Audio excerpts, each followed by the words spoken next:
Hello, everyone. Welcome back to the Dave Kittle Show. Today, we have my good time colleague, Dean Volk. He's a physical therapist, and he is the previous owner of Volk PT, Volk Physical Therapy.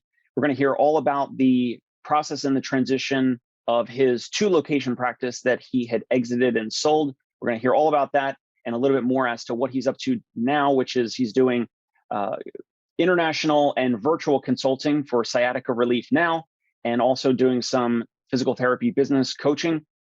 Dean, welcome in. What's going on? I'm doing well. Just happy to be here with you, Mr. Dave. Excellent. So we had talked a bunch. I mean, we've known each other for years, and one of the things that with your story, there was a period of time where you had two locations.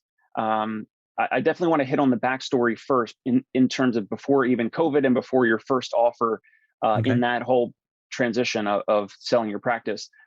Give me a little bit of the history of yourself in terms of your family dynamic, your wife, your two sons. There was a few things that were involved in, moving and transitioning locations. And that kind of almost for the audience, kind of just like maybe started the wheel in motion in terms of how everything else ended up, years down the line.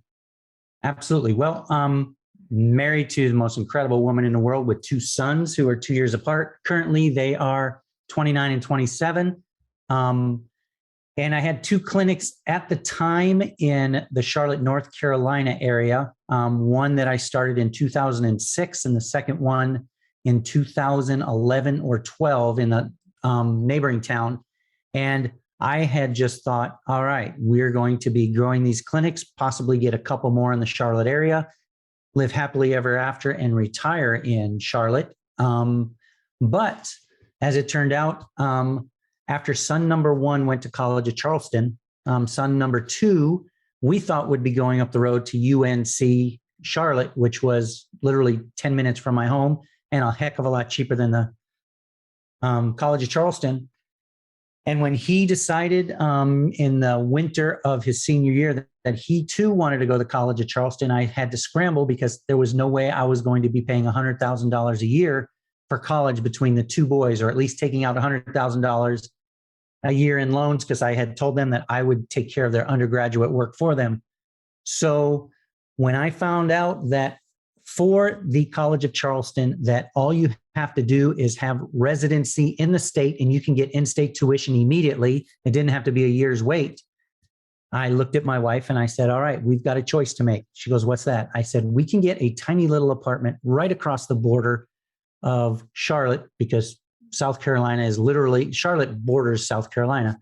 So I said, we can get a nice apartment right across the border and have that as our residence, quote unquote, for in-state tuition. And we can go down on weekends and enjoy a nice apartment and whatever else the amenities are that we can find.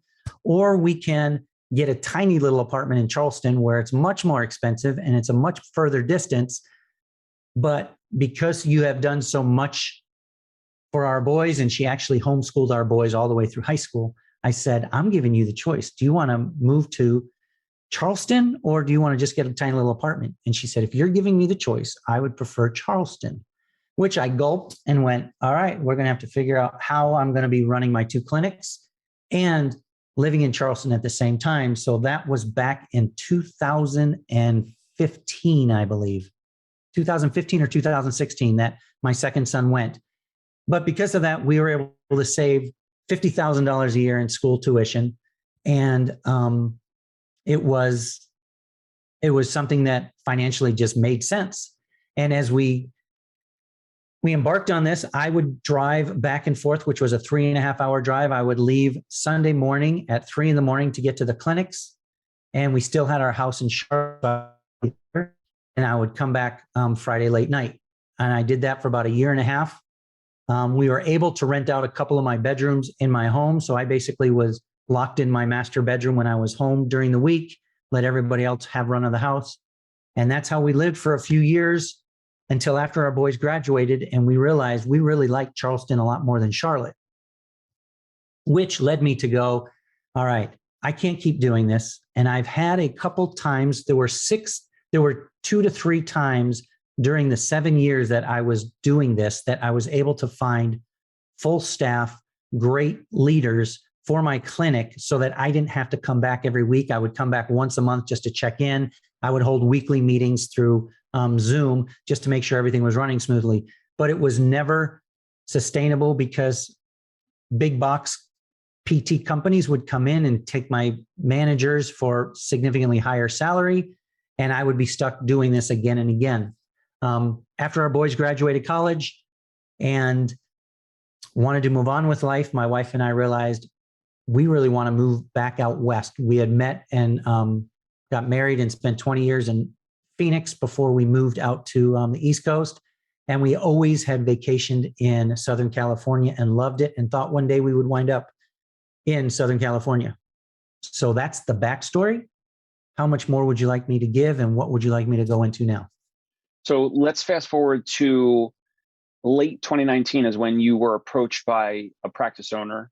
Yes, late 2019. Yes, that was your first offer in terms of even, I guess maybe at that point, was it the first time you considered selling or exiting, or you had already known this individual, so you had a relationship? Did he approach you or you approached him? Great question. And I've been racking my brain ever since I knew we were going to talk about this, because I honestly cannot remember how in the world we got connected.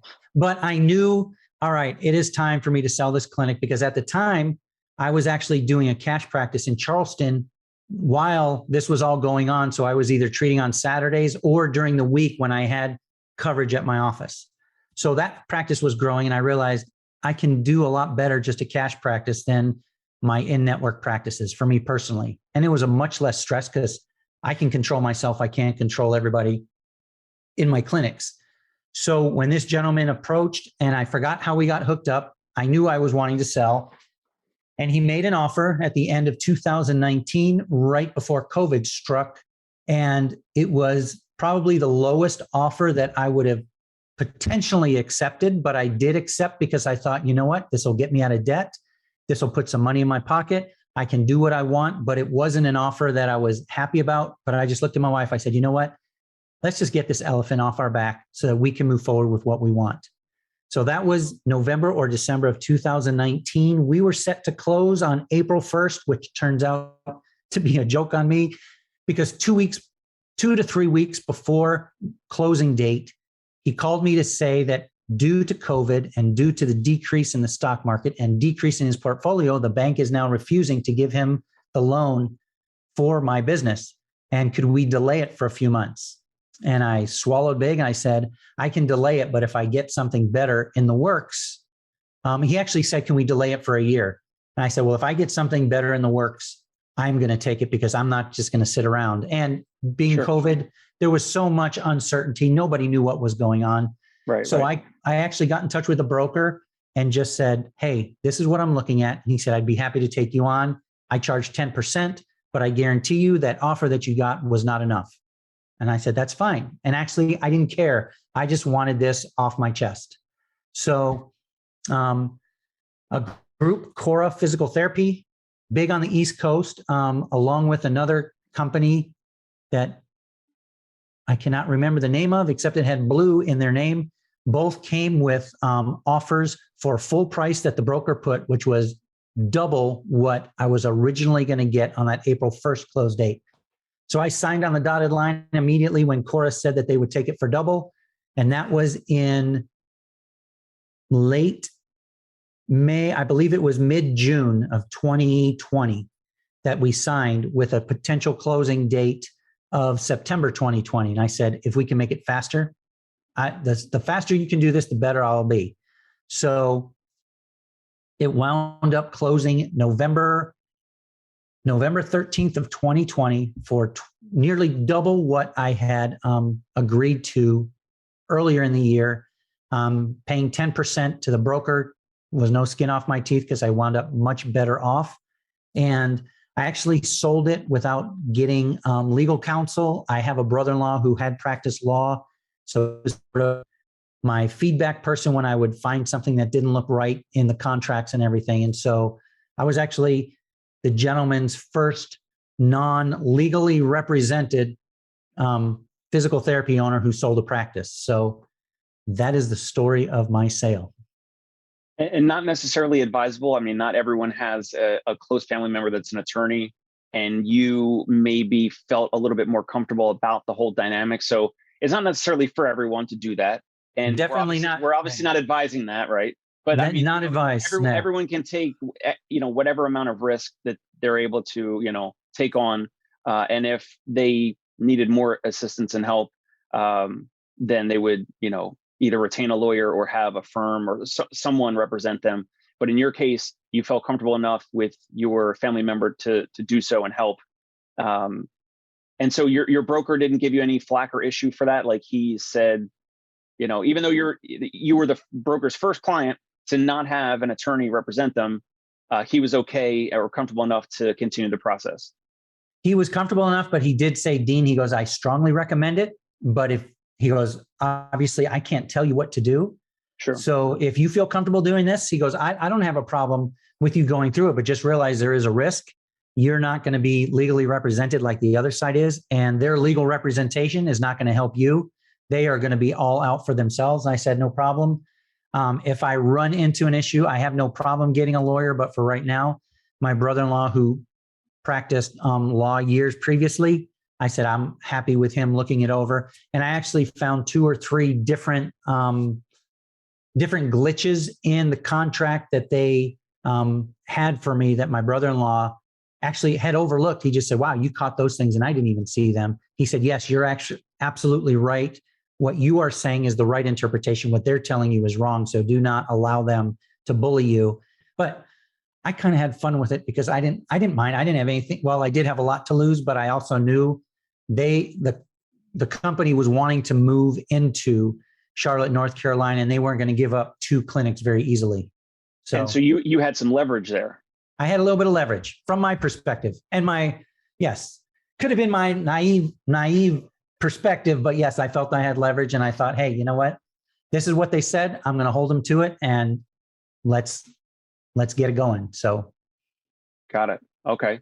So I want to have you back to discuss a little bit more of the negotiations, because I think you hinted at that Cora and the other group might have just submitted offers based on the asking price that the broker had disseminated, right? So typically it's a SIM, and they disseminate a certain amount of information to potential practice owners that are probably on the list of the broker, and he kind of puts it out there yes. either on that company's website. And so when I have you come back next episode, I want to hear a little bit more of that. Obviously, we're not talking about purchase price and all the confidential information, but whatever you're able to discuss. But it sounds like they were meeting that or close to that asking price, which it's not always the case, because even if someone is represented by a broker, sometimes the asking price is pre-inflated because they want to have some buffer for negotiation. And that there's typically in our industry, there's typically a multiple based on EBITDA or a multiple on net profit. And of course, the more locations you have, the higher the multiple. And if it's Absolutely. a solo location, then it's maybe 1 or 2 or 3x EBITDA. And if it's multiple, it's over 3x EBITDA. When we have you come back, I want to hear a little bit more about that. If there was any back and forth, or did both of those groups potentially just respond by submitting a competitive offer that was pretty much at or near your asking price through the broker? Absolutely, we can do that. Excellent. So we'll put a pause here, and we want to have you back for part 2 of this conversation. A little bit of a cliffhanger for the audience. So, Dean, if there's a practice owner out there that wants to reach out to you to kind of hear a little bit more of your story, ask you any owner to owner type questions, what's a good place for someone in the audience to reach out to you or find you on the internet? They can look me up at sciaticareliefnow.net, or you can directly email me. Can I give an email on this? Absolutely. Yeah. Simply, my email is dean@deanvolk.com. It's my vanity email time. So dean@deanvolk.com. I love that. And you sent that over to me, and I knew that was a new one, because I think you had a sciaticareliefnow.net email before. So I like that. Yes. All right. So everyone, that's it for now. I'm Dave Kittle, physical therapist and partner at the Fieldmaker Group, where we are also acquiring physical therapy practices right now. in New York and New Jersey. So we'll have Dean back for part 2. Stick around, go ahead and rate and review, follow us, subscribe on YouTube. Dean, we're putting this out just like you. We're putting this out everywhere. We're putting this out on YouTube, on iTunes, on Spotify, all the major platforms. So when we have you back, we want to hear a little bit more about the nitty gritty, whatever you're able to discuss. And go ahead, everyone, follow up on part 2, and we will see you there. Thanks, everyone. Hey, it's Dave Kittle. Are you a healthcare business owner or physical therapy practice owner who is looking to figure out your succession plan or exit strategy? We might be able to help. And in fact, we may be interested in acquiring your practice. If you're interested, you can reach out to me. Shoot me an email at dave@conciergepainrelief.com. That's DAVE at CONCIERGE, painrelief.com. Or you can call me at any time, 646-781-8884.